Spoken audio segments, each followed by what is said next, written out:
This is a stupid poem about sports. Yeah. To quote the glorious Kevin Costner, Susan Sarandon, North Carolina sunset, 1980s mess of ballpark nacho cheese that is the movie Bull Durham, I believe in the Church of Baseball. I am painfully aware that this puts me in the same congregation as crusty bro dudes rocking snapbacks and downing Natty Boh and a bunch of people who still think that the Cleveland Indians mascot isn't racist, but I believe in it all the same. Besides, I know that if I believe hard enough, I too can become an illustrious member of the Order of Backward Caps.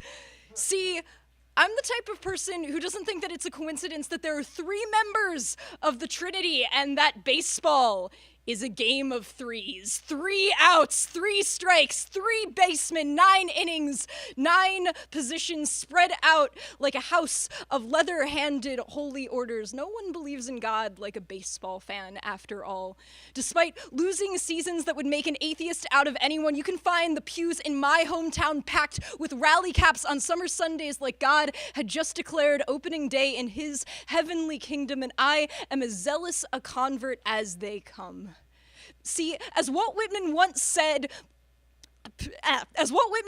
of baseball, it will be a blessing to our race, and if it is good enough for the patron saint of queer American poets, it is good enough for me.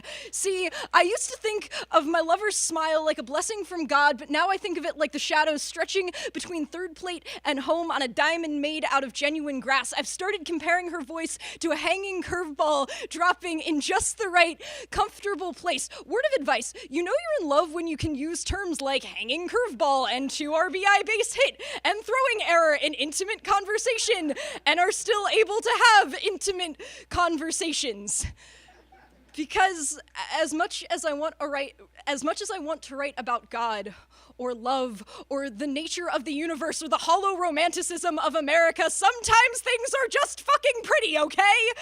And sometimes the things that you happen to find just fucking pretty are 9 dudes in fabulously ass-tight pants playing their hearts out for a game that has simultaneously all and no sense as the basis for a belief system.